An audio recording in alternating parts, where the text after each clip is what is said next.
and welcome to Film Studies. I'm Mr. Raymond. This video is intended to give you a flavour of what studying film will involve. Although most of the films on our course are quite modern, such as Captain Fantastic, made in 2016, or Amy in 2015, during the first couple of weeks we look at cinema history and the development of filmmaking. This leads into our first case study, the comedy film Some Like It Hot, made in 1959 and directed by Billy Wilder. At that time, Wilder was an established director and an auteur at the height of his powers, enjoying full control over major aspects of production. He had made films in a range of genres, including one of the first social realist films, The Lost Weekend, 1941, the classic noir mystery Double Indemnity, 1944,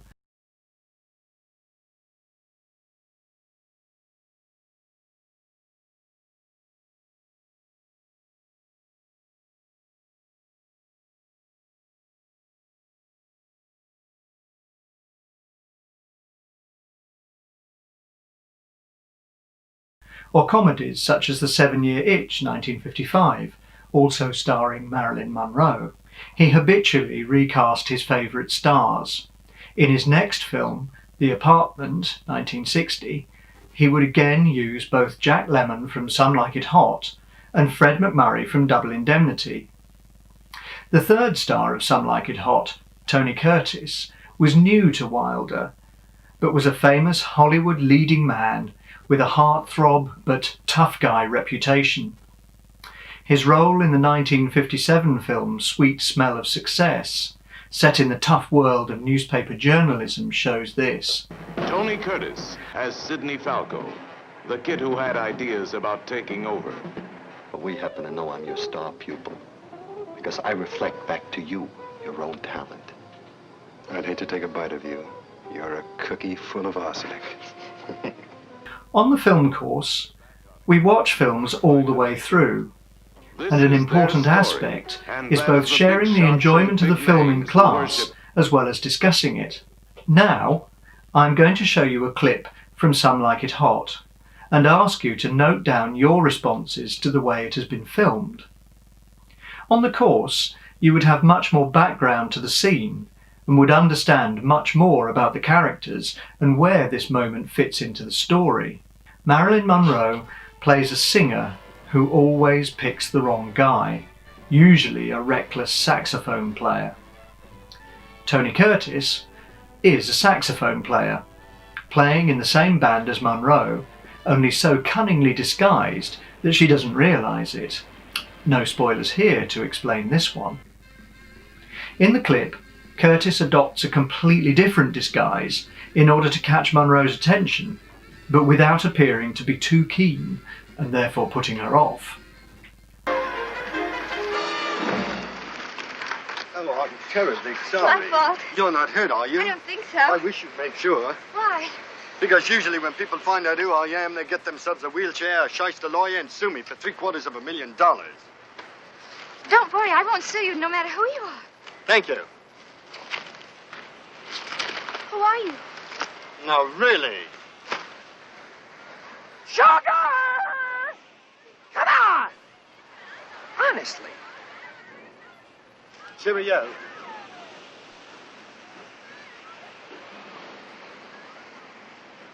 Haven't I seen you somewhere before? Not very likely. You staying at the hotel? Not at all. Your face is familiar. Possible you've seen it in the newspapers or magazines. Vanity Fair. That must be it. Would you mind moving just a little, please? You're blocking my view. Your view of what? They run up a red and white flag on the yacht when it's time for cocktails. You own a yacht? Which one is it? The big one? Certainly not. With all the unrest in the world, I don't think anybody should have a yacht that sleeps more than 12. I quite agree. Tell me, who runs up that flag? Your wife? No, my flags do it. Who mixes the cocktails? Your wife? No, my cocktails do it. Look, if you're interested in whether I am married or not... Oh, I'm not interested at all. Well, I'm not. That's very interesting.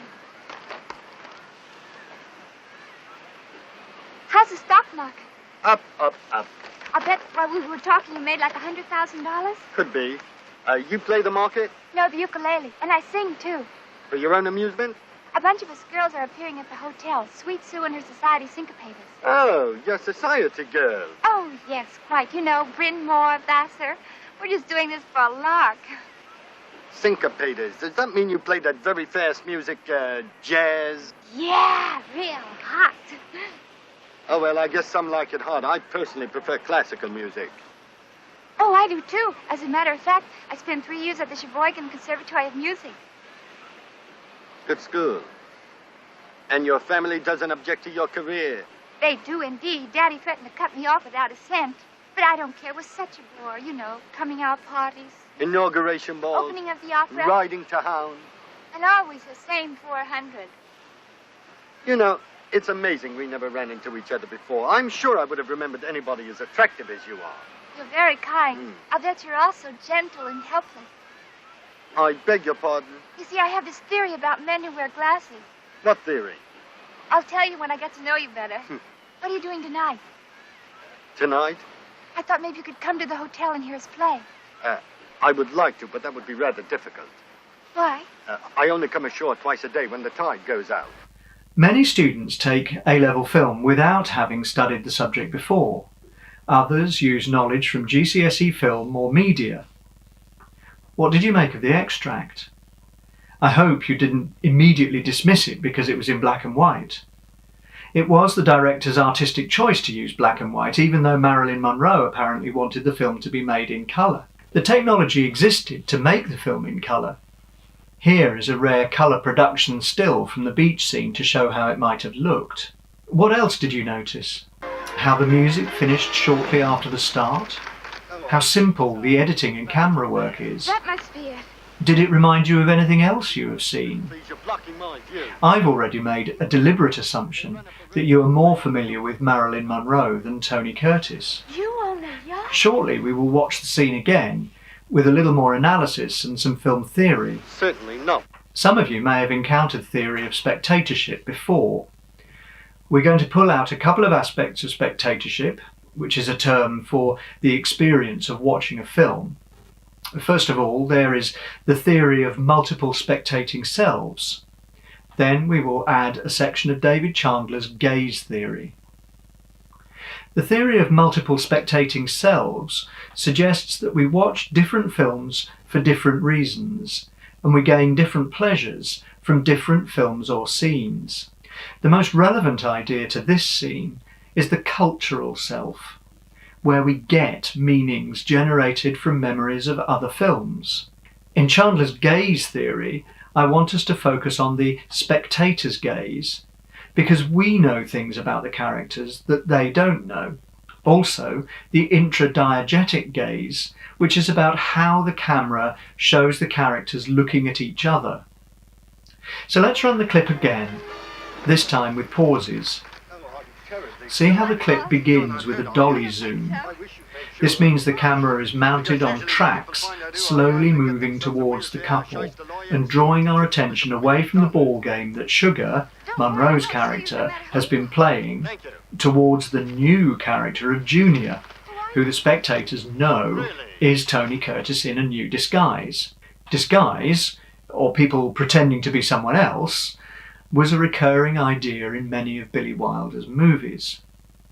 Wilder wrote the script with longtime collaborator I.A.L. Diamond, and both loved their trademark, quick-fire, witty dialogue full of puns and plays on words. You're not hurt, are you? I don't think so. Junior throws a bait to Sugar, suggesting that when people find out who he is, they sue him Sue for me for $750,000. who wouldn't be interested to find out more. See how often words are repeated. Don't worry, I won't sue you no matter who you are. Thank you. Who are you? And turned around in replies as these two characters try to appear disinterested when really they are desperately interested. Or they say they won't give away a piece of information whilst actually doing so.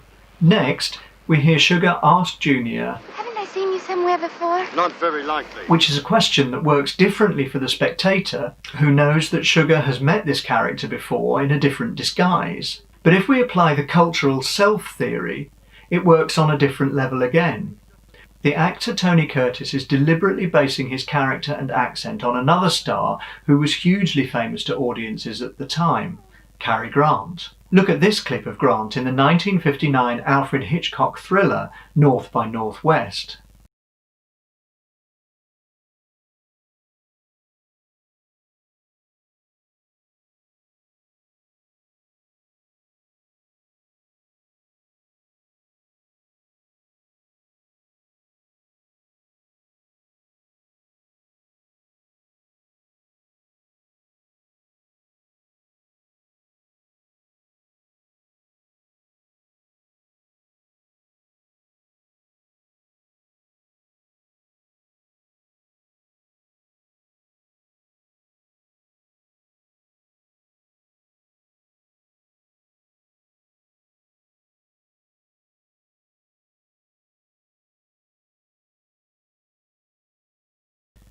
This was not the Cary Grant performance Curtis had in mind.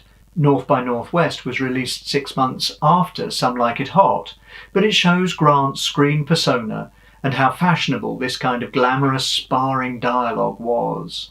Would you mind moving just a little, please? You're blocking my view. Your view of what?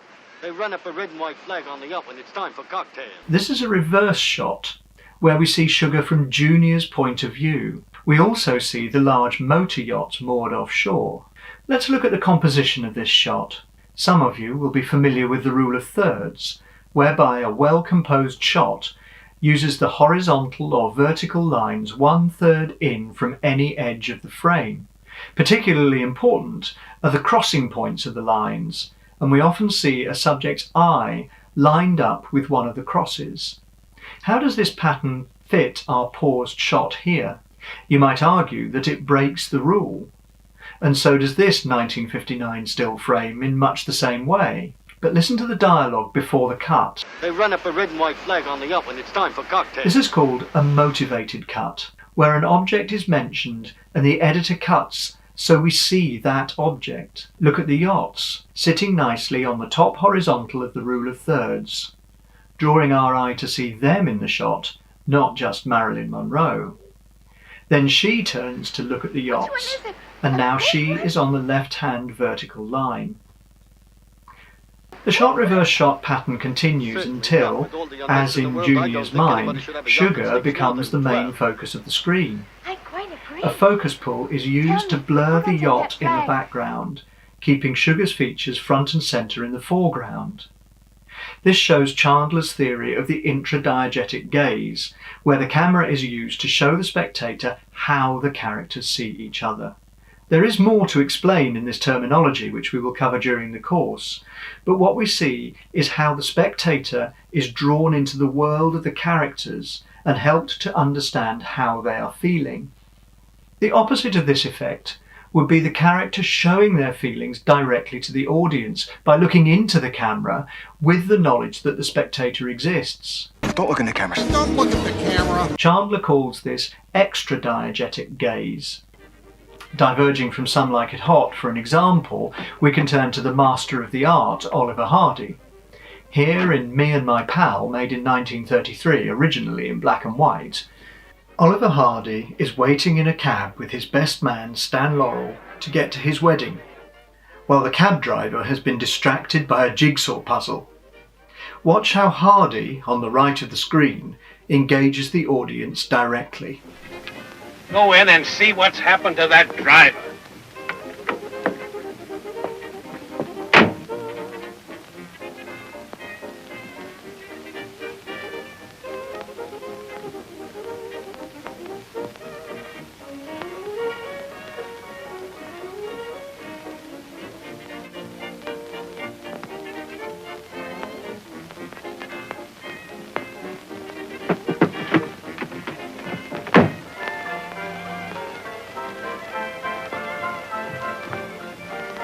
Will you please come on? Don't you understand? I've got to get going. Okay, Fatty, I'll be with you in just a minute.